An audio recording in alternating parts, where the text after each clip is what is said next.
Bismillahirrahmanirrahim. Assalamu alaikum dear students. Lecture number 5, chapter number 4, electromagnetic induction.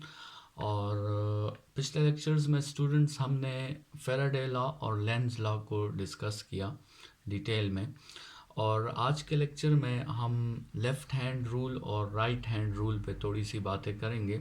Left hand rule को already हमने जो है chapter number 3 electromagnetism में discuss किया है, और राइट हैंड रूल को हम यहाँ चैप्टर नंबर 4 इलेक्ट्रोमैग्नेटिक इंडक्शन में डिस्कस करेंगे। तो इन दोनों में डिफरेंसेस जो हैं वो डिस्कस करेंगे ताकि आपको समझ आ जाए कि आपने लेफ़्ट हैंड रूल कब यूज़ करना है और आपने राइट हैंड रूल कब यूज़ करना है। अच्छा, ये दोनों वही फ्लेमिंग रूल्स हैं, लेफ़्ट हैंड फ्लेमिंग रूल्स और राइट हैंड फ्लेमिंग रूल। तो सबसे पहले तो स्टूडेंट्स जो है लेफ़्ट हैंड और राइट हैंड के दरमियान जो डिफरेंसेस हैं उसको थोड़ा सा एलेबोरेट करते हैं और उस पर थोड़ी सी जो है वो डिस्कशन करते हैं। स्टूडेंट्स, जो आपके साथ लेफ़्ट हैंड फ्लेमिंग रूल है और यहाँ पे राइट हैंड फ्लेमिंग रूल है। लेफ़्ट हैंड फ्लेमिंग रूल सबसे पहली बात स्टूडेंट्स ये यूज़ होती है इलेक्ट्रोमैग्नेटिज्म में। Left hand Fleming rule use होती है इलेक्ट्रोमैग्नेटिज्म में, और राइट हैंड फ्लेमिंग रूल आपके साथ यूज़ होती है इलेक्ट्रोमैग्नेटिक इंडक्शन में। ठीक है, लेफ़्ट हैंड फ्लेमिंग रूल आपके साथ इलेक्ट्रोमैग्नेटिज्म में यूज़ होती है और right hand Fleming rule electromagnetic induction में यूज़ होती है। मतलब लेफ़्ट हैंड फ्लेमिंग रूल आप तब यूज़ करोगे स्टूडेंट्स जब आप इनपुट में इलेक्ट्रिकल एनर्जी दोगे और आउटपुट में आपको मैकेनिकल एनर्जी मिलेगी, तो तब आप जो है लेफ़्ट हैंड रूल यूज़ करोगे।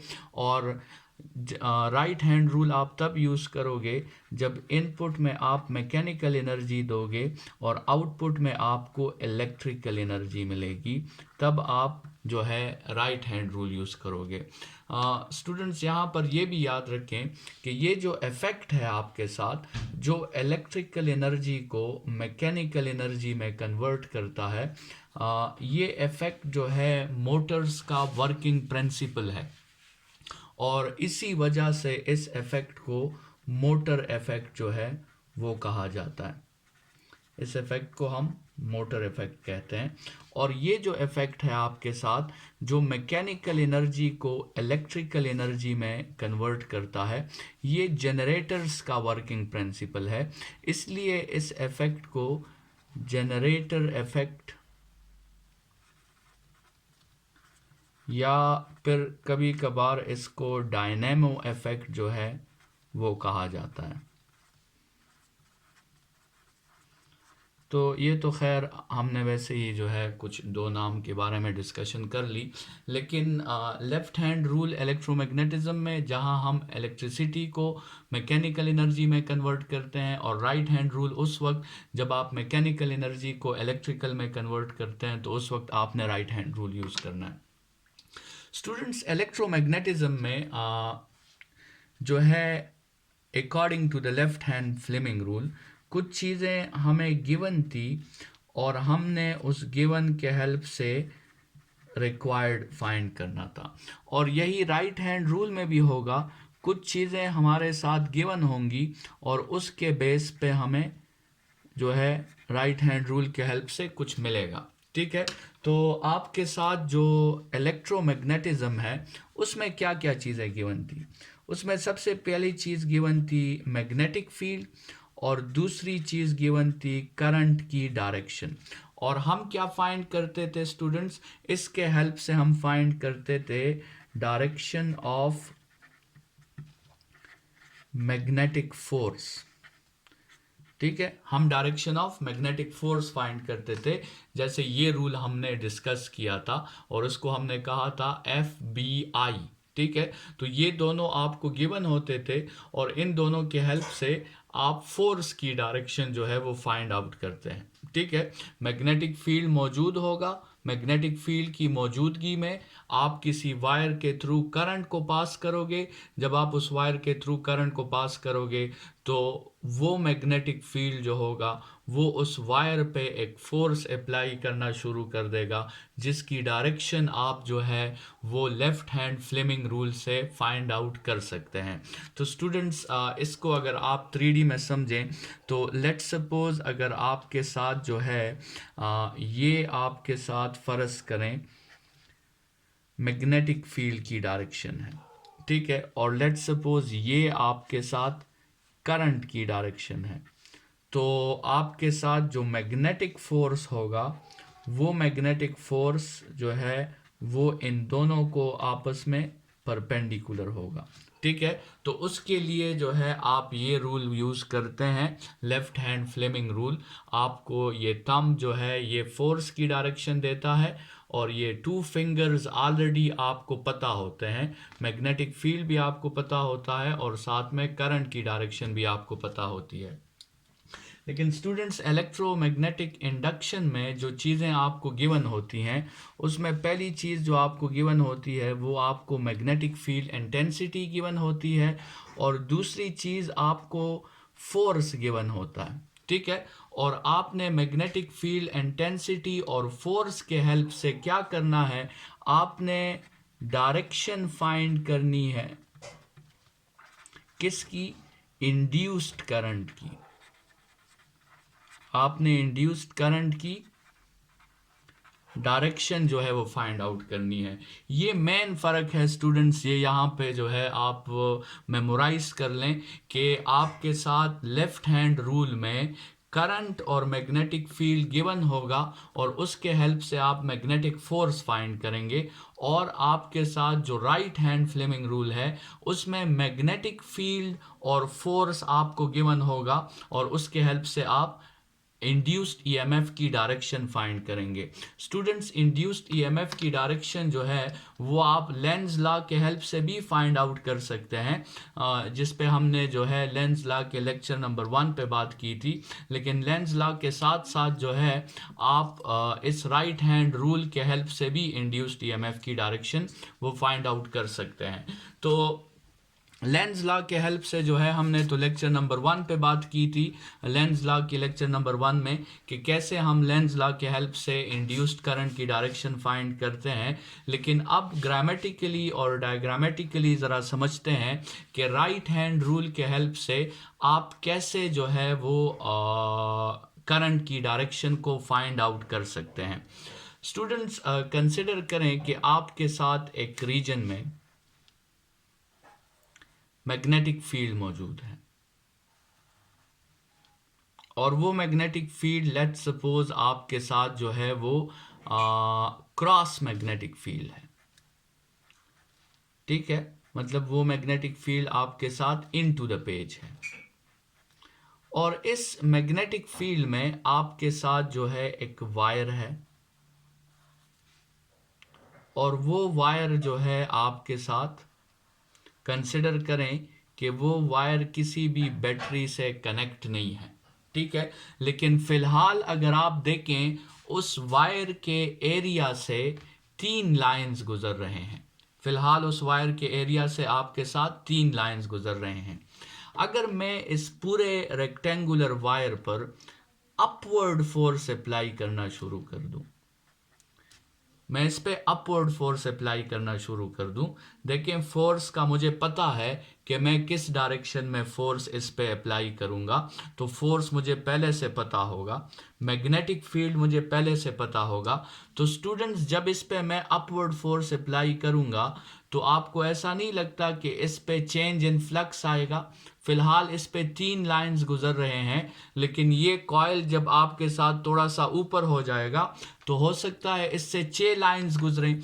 तो जब 3 लाइंस से ये कॉइल का एरिया 6 लाइंस तक जाएगा तो स्टूडेंट्स आपके साथ फ्लक्स जो है वो चेंज हो जाएगा, और जैसे ही फ्लक्स चेंज होगा इस सर्किट में इंड्यूस्ड ईएमएफ डेवलप हो जाएगी, और जैसे ही इंड्यूस्ड ईएमएफ डेवलप होगी इस सर्किट में इंड्यूस्ड करंट डेवलप हो जाएगी।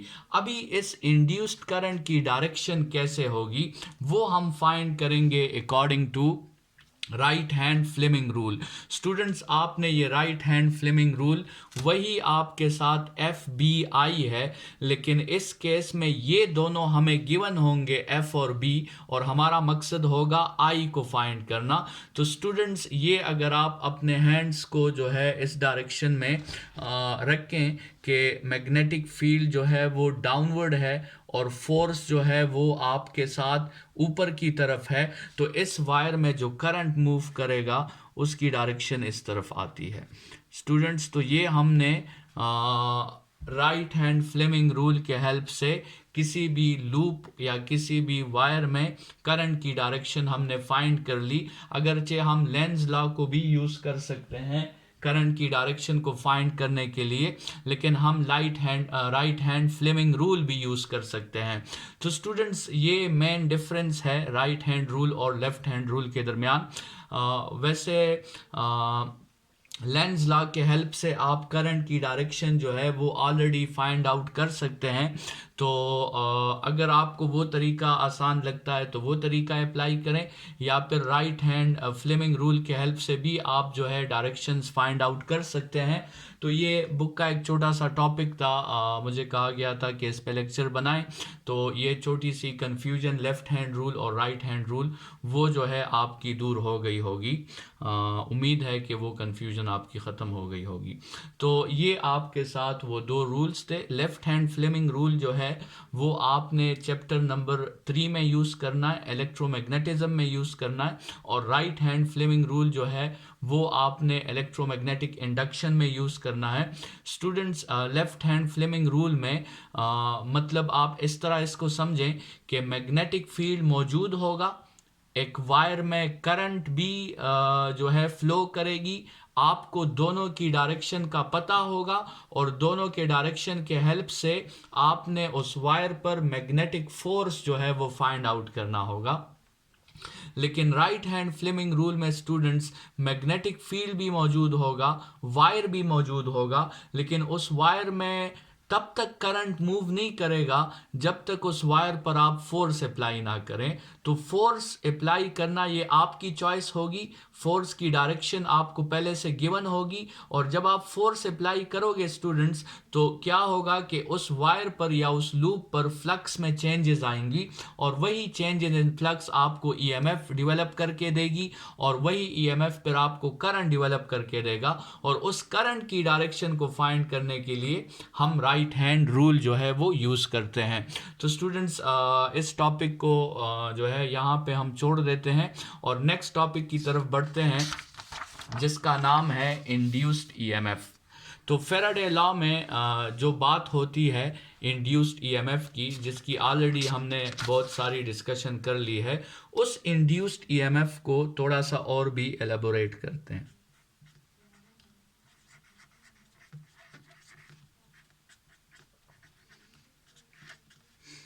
तो स्टूडेंट्स, अगर हमसे कोई कह दें कि आप इंड्यूस्ड ईएमएफ को डिफाइन करें, तो हम कैसे डिफाइन करेंगे कि it is the EMF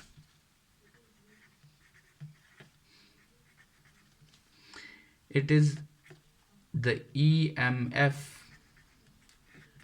which is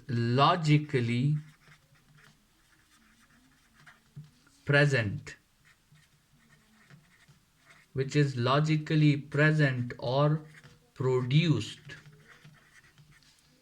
in a circuit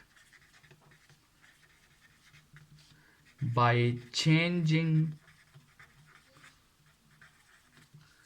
the magnetic flux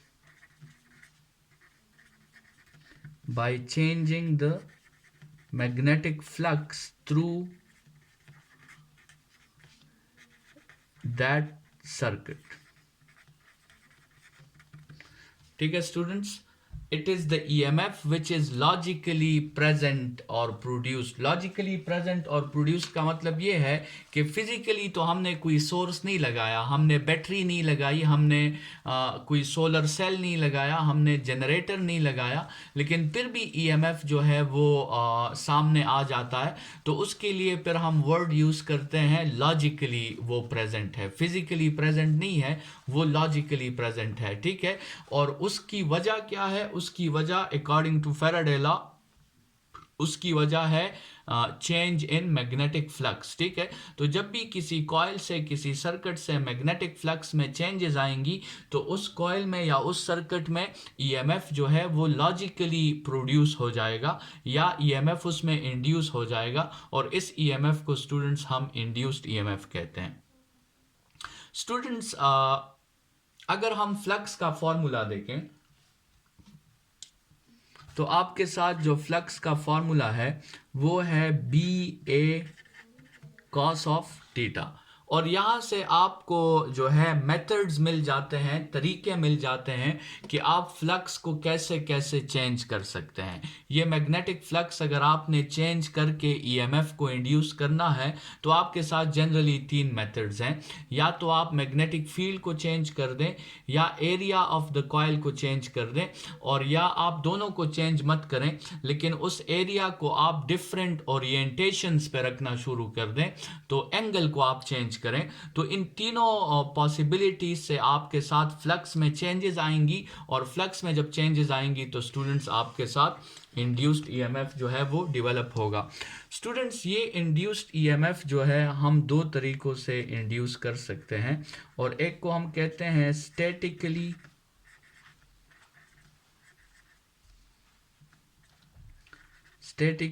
induced EMF, और एक को हम कहते हैं डायनामिकली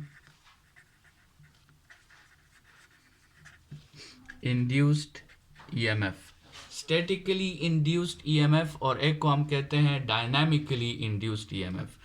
स्टूडेंट्स जिस तरह नाम से जाहिर है, स्टैटिकली इंड्यूस्ड ईएमएफ हम उस इंड्यूस्ड ईएमएफ को कहेंगे जिसमें आपके साथ सर्किट जो है वो मूव ना करे, सर्किट आपके साथ रेस्ट में हो, तो उसको हम कहेंगे कि ये स्टैटिकली इंड्यूस्ड ईएमएफ है। और डायनामिकली इंड्यूस्ड ईएमएफ हम उसे कहेंगे जिसमें हमारे सर्किट में कुछ ना कुछ कंडक्टिंग पार्ट्स जो हैं वो मूव करें, सर्किट में कुछ ना कुछ कंडक्टिंग पार्ट्स जो हैं वो आपके साथ मोशन करें, तो उसको हम कहेंगे डायनामिकली इंड्यूस्ड ईएमएफ। मतलब स्टूडेंट्स लेट्स सपोज आपके साथ एक कॉइल है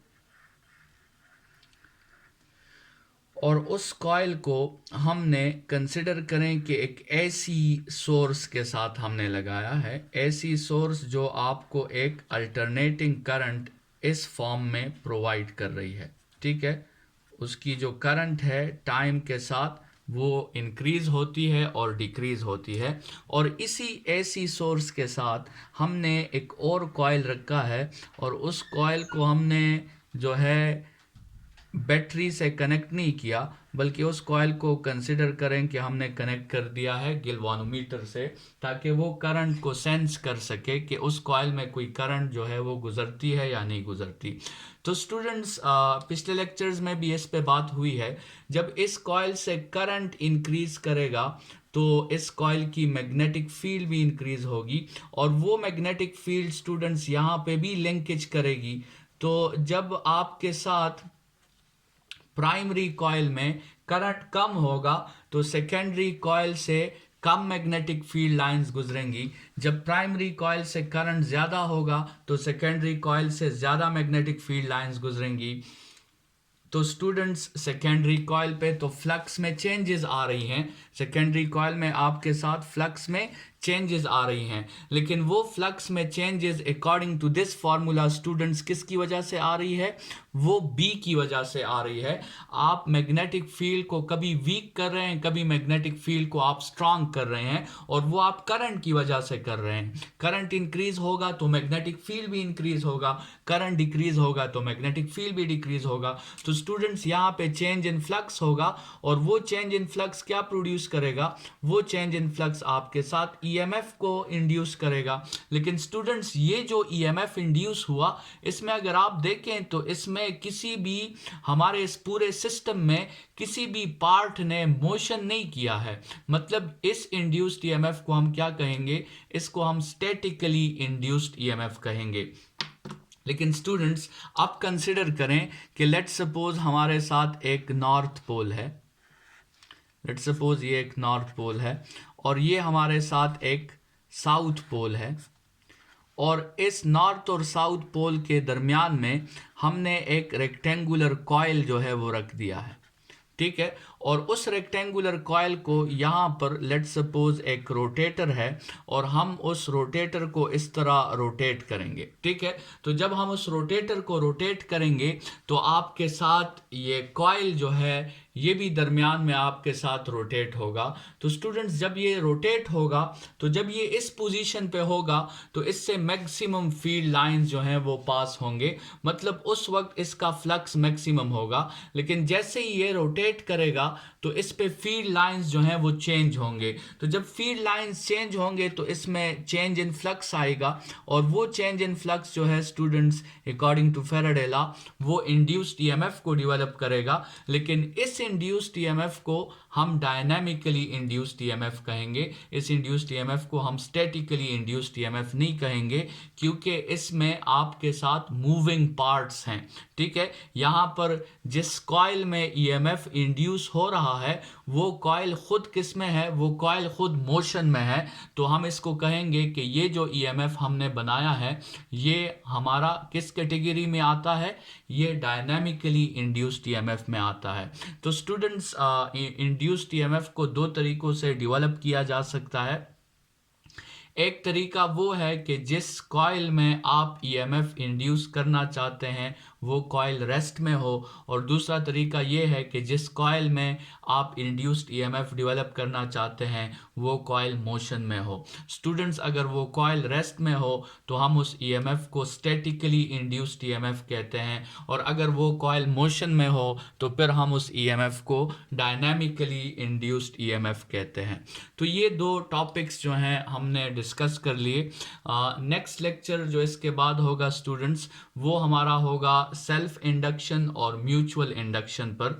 और सेल्फ इंडक्शन और म्यूचुअल इंडक्शन के बाद जो है एक टॉपिक है जिसको मोशनल ईएमएफ कहते हैं, जो इस डायनामिकली इंड्यूस्ड ईएमएफ की एक मिसाल है, उसको डिस्कस करेंगे। और फिर उसके बाद ट्रांसफार्मर पढ़ेंगे जो कि स्टैटिकली इंड्यूस्ड ईएमएफ की एक मिसाल है। तो इंड्यूस्ड ईएमएफ के जो ये दो तरीके हमने डिस्कस किए हैं इस पे हम एक एक एग्जांपल पढ़ेंगे। स्टैटिकली इंड्यूस्ड ईएमएफ की एग्जांपल में हम ट्रांसफार्मर्स पढ़ेंगे, और डायनामिकली इंड्यूस्ड ईएमएफ की एग्जांपल्स में हम मोशनल ईएमएफ का एक टॉपिक है जो हम डिस्कस करेंगे। लेकिन आज का लेक्चर यहाँ पे वाइंड अप करते हैं। इंशाल्लाह कल के लेक्चर में आगे बात को बढ़ाएंगे। फिलहाल के लिए इतना ही। Thank you students.